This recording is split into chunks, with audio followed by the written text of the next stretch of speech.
guiding principle is not partisan politics, it is righteousness, it is justice. And we are against corruption, we are against sin, we want to see righteous government.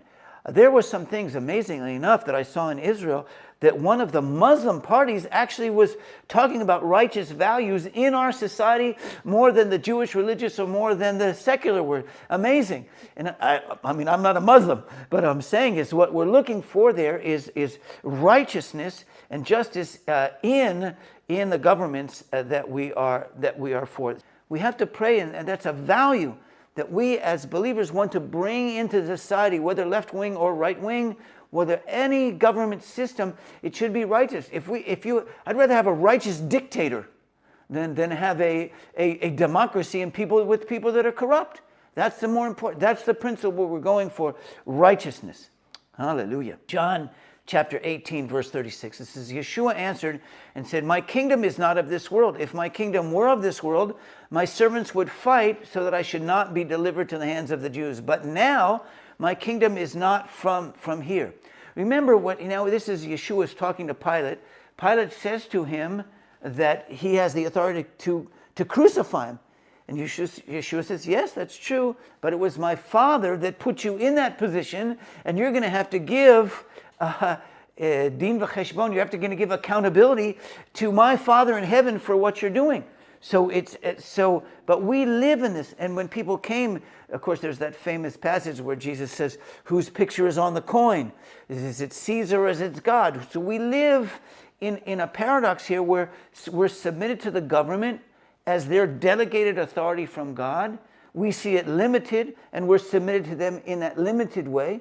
And through them, we are submitted to God in an absolute way to our lives. So we're always looking at that in that balanced way, which means that I don't think we're ever extreme politically, because even Yeshua, Pilate was about to crucify him.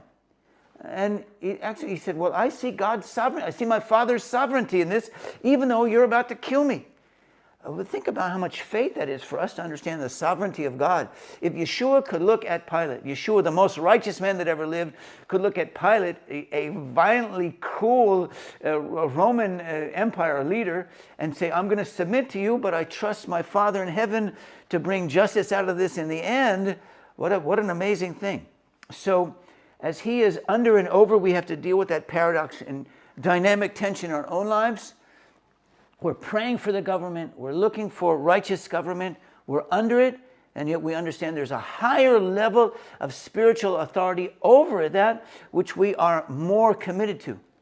It's amazing enough, we've talked with people in different types of dictatorships around the world, both in communist, in Muslim, and classic kind of corrupt dictatorships, is that one of the reasons they don't want Christians to, we don't have Messianic Jews so much, but believers in Jesus so much to prosper in their country. And we ask them, why? Don't you realize that they're going to be your best citizens? And their answer is, we know they'll be their best citizens, but they have heart loyalty to somebody above me, and I want their heart loyalty. In other words, if somebody just wants to be a political dictator, he would want Bible believers in his country, but they don't want that. They really see themselves as semi-gods. They really want to be worshipped. And so we're not extremists. We're balanced. We look at issues in a balanced way. I say that because a lot of you, my friends, we all like to see things very simple, black and white as believers. This is right, this is wrong. But in politics, it's mixed because you have different things going on, and we need to be able to look and deal with a balanced situation here.